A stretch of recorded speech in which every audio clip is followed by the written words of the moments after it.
하이엘로 안녕, 반가워요. 잘 지냈어요? 자, 이번 시간에는 발해의 역사에 대해서 배울 거예요. 자, 그러면 수업 레디 고!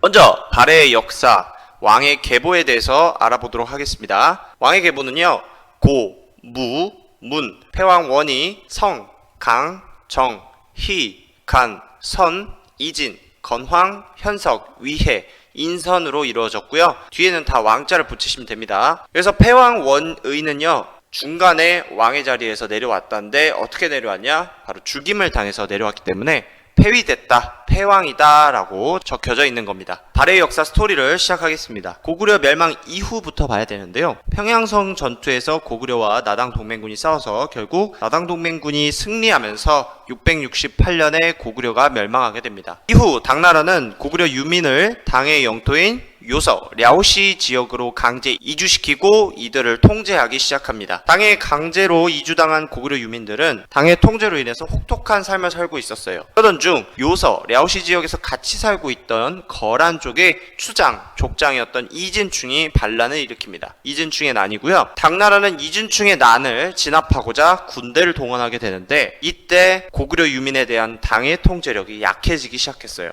거란족의 반란이 생각보다 엄청 컸거든요. 당연히 고구려 유민들 입장에서는 당에게서 벗어날 수 있는 엄청난 기회가 생긴 거고요. 이때 고구려 장군 출신인 대조영이 나서서 고구려 유민과 말갈족들을 이끌고 요화, 랴호허를 건너 요동 지방으로 도망가기 시작합니다. 자, 당나라 입장에서는 고구려 유민을 이대로 보내면 어떻게 될지 몰라. 또다시 고구려가 부활할지도 모르고 이 유민들이 나중에 당나라에게 어떤 피해를 입힐지 몰랐기 때문에 급하게 이해고라는 장군에게 명령해서 대조영 세력을 쫓게 합니다. 결국 요동 지역의 천무령에서 이해고의 당 군대와 대조영 세력이 전투를 벌이게 됩니다. 그래서 이것을 천무령 전투라고 하고요. 그 결과 대조영이 승리하게 됩니다. 대조영 세력은 천무령에서 승리한 이후 더 동쪽 만주 지역으로 이동해서요, 만주 동모산에 정착하여 698년 발해를 건국하게 됩니다. 대조영은 왕의 자리에 오르게 되고 발해 일대 고왕이 됩니다. 발해가 건국된 698년부터 통일신라 시대에서 남북국 시대로 전환되게 되는데요. 남북국 시대란 북쪽에 발해가 있고 남쪽에 신라가 있는 시대를 의미합니다. 발해가 건국되기 이전 나당 전쟁에서 승리한 신라가 통일신라 시대를 시작한 676년부터 698년까지는 통일신라 시대인데요. 발해가 건국된 698년부터는 남북국 시대다 라고 이해하시면 될 것 같습니다. 발해 일대 고왕은요, 발해를 건국할 때 그 이념을 고구려 계승으로 삼았습니다. 우리 발해는 고구려를 계승한 나라다. 발해 주민의 구성을 보면 소수의 고구려 유민이 있고 다수의 말갈인들이 있는데 이 소수의 고구려 유민들은 바로 발해의 지배층을 구성하게 됩니다.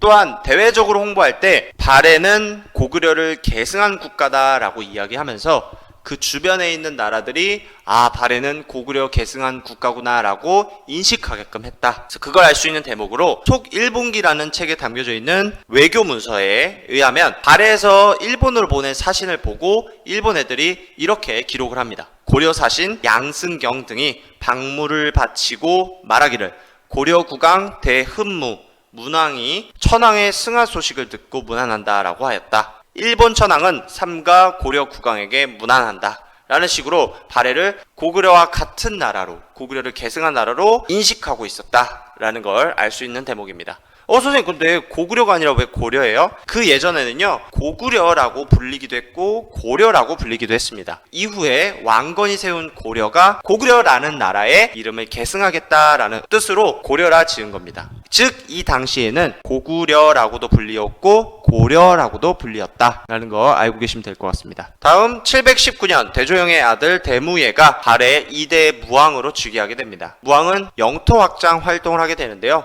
이에 따라 만주 북부 지역까지 영토를 확장합니다. 그러자 당이 발해의 북쪽에 있는 흑수 말괄과 남쪽에 있는 신라와 연합하여 발해를 압박하기 시작해요. 왜? 자, 당 입장에서는 어렵게 고구려를 멸망시켰는데 그 고구려를 계승한 발해가 점차 성장하는 게 두려워지기 시작한 겁니다. 그러던 중 당이 발해 북방의 거란을 토벌하자는 제안을 하게 됩니다. 발해 어떤 생각을 했냐? 야, 이거 우리 보고 억지로 거란이랑 싸우게 해서 우리의 군사력, 세력을 좀 약화시키려고 하는 거 아니야? 이거 뭔가 당이 우리를 이용하는 것 같은데, EJ 전법을 쓰는 것 같은데 라는 생각에 거절을 합니다. 그리고 발해는 오히려 당을 공격할 계획을 짜기 시작해요. 그런데 갑자기 무왕의 동생 대문예가 당으로 넘어가 버립니다. 당나라로 전향해 버려요. 그러니 발해 열받죠? 당에 대문예를 빨리 넘겨라. 그 놈은 죄인이다. 우리에게 넘겨라 라고 요구하게 됩니다. 당 발해의 요구를 거절해 버려요. 우리가 왜? 우리 당이 좋아서 넘어온 사람을 왜 보내주지? 결국 732년에 발해의 장문휴 장군을 통해 당의 등주, 산둥반도 지역에 있는 등주를 먼저 공격해버립니다. 그래? 알았어, 우리가 먼저 공격해버릴게. 그러자 당 입장에서는 뭐야? 이렇게 직접 공격을 해온다고?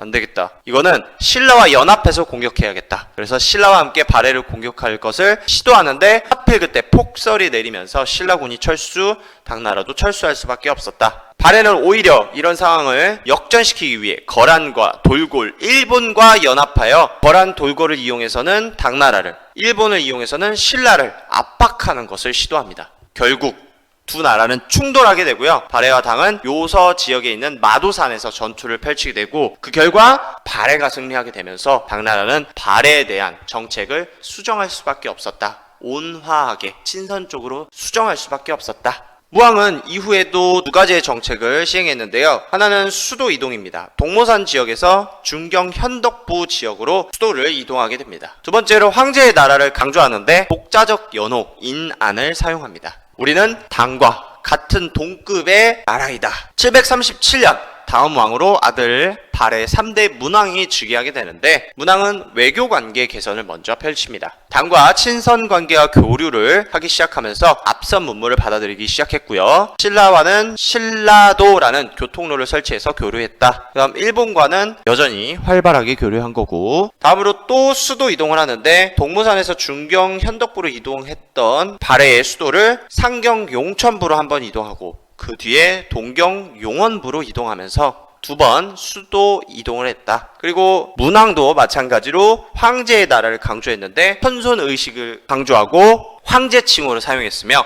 독자적 연호, 대흥, 보력을 사용했습니다. 그러다가 시간이 흘러 818년 발해 10대 선왕이 즉위하게 되는데요. 영토 확장 활동을 선왕이 합니다. 그래서 어디까지 발해 영토가 넓혀지냐? 동쪽으로는 연해주, 연해주가 어디냐? 이 지역입니다.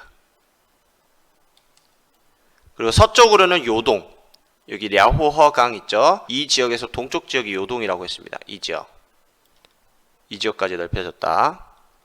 그 다음 남쪽으로는 대동강, 평양 북부 지역까지, 여기 대동강 흐르고 있죠? 이 지역까지 넓혔고 북쪽으로는 헤이룽강 지역, 숭하강이 있는 지역 이쪽에 이 지역이 헤이룽강입니다. 이 지역까지 넓혔다. 그래서 선왕이 영토 확장을 했을 그 당시가 바로 발해 역사 중 최대 영토, 가장 큰 영토를 가지고 있었다라는 겁니다.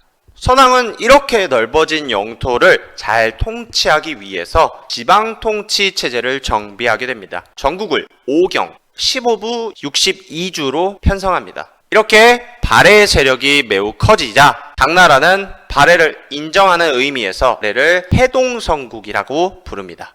해동성국이란 뜻풀이하면 동쪽 바다에 융성한 나라다. 융성하다. 엄청나게 커진 나라다. 그만큼 발해가 엄청 발전했고 성장했다라는 걸 알 수 있는 대목입니다. 그러다가 발해 15대 인선왕 때 10세기 때인데요. 지배층의 내부 분열이 발생합니다. 발해의 군사력이 약해진다는 의미고요. 그런데 그때 발해 근처의 거란족의 강력한 지도자인 야율아 보기가 등장합니다. 야율아 보기를 중심으로 거란 세력이 강해지기 시작하는데요. 그 강해진 거란 세력이 발해를 공격하게 되면서 발해 수도가 점령당하게 됩니다. 거란족에 의해서. 결국 926년에 발해가 거란에게 멸망당했다. 여기까지가 발해의 역사였고요. 당연히 발해 유민들도 발해를 부흥시키기 위해 노력하게 됩니다. 거란에 대항하며 부흥을 노렸고요. 여러 부흥 세력이 노력했으나 결국 거란의 공격으로 실패하게 되면서 발해 왕자 대광현이 발해 유민을 이끌고 당시 한반도에 있었던 왕건의 고려로 이동하게 됩니다. 왜 발해 유민들을 이끌고 발해 왕자 대광현이 왕건의 고려로 갔냐면, 당시 왕건이 나라 이름을 고려라고 지었을 때 우리는 고구려를 계승할 것이다 라고 외쳤기 때문에, 대광현이 봤을 땐 우리 발해도 고구려를 계승했고 저 왕건의 고려도 고구려를 계승했기 때문에 우리를 받아들여주지 않을까라고 생각했기 때문에 왕건의 고려로 이동하게 된 겁니다. 대광현이 생각했던 그대로 왕건은 우리는 형제국가요 라고 이야기하면서 발해 유민들을 받아줬습니다. 자, 여기까지가 발해 역사였고요. 우리 발해의 중앙통치체제를 좀 살펴봅시다. 발해는요, 당해의 중앙통치체제를 받아들였는데요, 당해의 제도란 삼성육부 제도입니다. 3개의 성과 6개의 부로 이루어진 제도인데요, 이거는 중앙부서를 의미하는 거예요. 왕 밑에 국가행정을 담당하는 핵심 부서를 삼성육부로 구성했다라고 이해하시면 되고요. 여기서 삼성은 3개의 성, 가로쳐져 있는 게 당나라에서 쓸 때 삼성육부의 이름입니다. 상서성, 무다성, 중서성. 이거는 당나라에서 쓰는 이름이고요. 가로가 쳐져 있지 않은 것은 정당성, 선조성, 중대성, 아래에서 쓰는 이름이다. 그래서 3개의 성. 여기서 정당성이 이 3성 중에서도 제일 높은 성인데요, 이 정당성이 거의 대부분의 행정을 담당하고 있습니다. 여기에 장관이 대내상인데 마치 지금의 대통령 다음에 위치한 국무총리와 같은 역할이다 라고 이해하시면 좀 쉬울 것 같네요.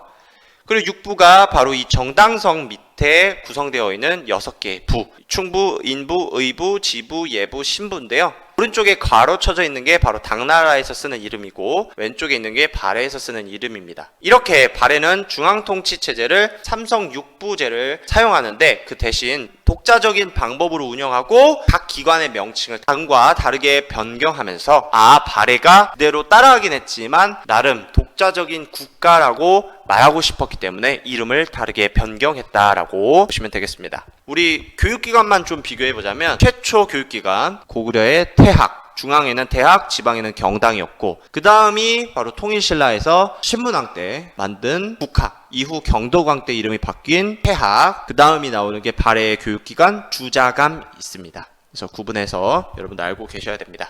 다음은 대외교류를 하겠습니다.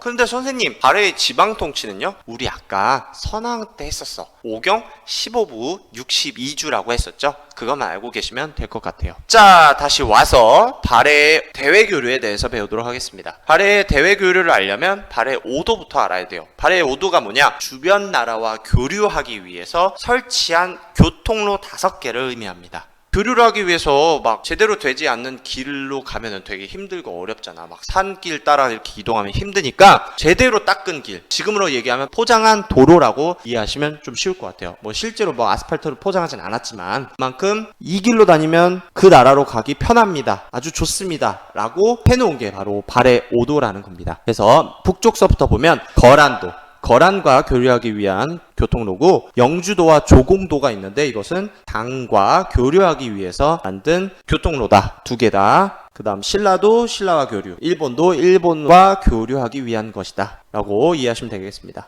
그래서 거란, 당, 신라, 일본과 교류했다. 당과 교류한 모습을 보면 3대 문왕 때부터 교류하기 시작했고, 유학생과 승려가 당을 방문하면서 앞선 문물을 받기 시작합니다. 이에 따라 사람들이 많이 왔다 갔다 하니까 산둥반도에 발해관이라는 숙소를 설치합니다. 산둥반도 지역은 아까 말했던 등주 지역이죠. 신라와는 초기에는 대립했으나 이후에 교류하기 시작했는데, 왜 대립했냐? 아무래도 신라는 당과 교류하기 시작하면서 연계력도 있었고요. 그리고 고구려를 계승했잖아, 발해가. 고구려 멸망시킨 게 어디야? 신라였기 때문에 초기에 대립하다가 신라도라는 게 설치되고 교류하기 시작했다. 일본과는 당 신라를 견제하기 위해서 교류하기 시작했고 활발히 진행했다라는 거 알아두시면 될 것 같습니다. 오늘은 여기까지 하겠습니다. 자, 발해 역사가 중요한 이유는요, 현재 중국이 고구려 역사와 발해 역사를 자신의 국가의 역사라고 주장하고 있습니다. 우리가 발해 역사를 잘 알아야만 중국의 역사로 넘어가는 것을 잘 막을 수 있겠죠. 발해 역사에 대해서 관심을 많이 가져주시고요. 우리는 다음 시간에 다시 만나도록 하겠습니다. 그럼 안녕.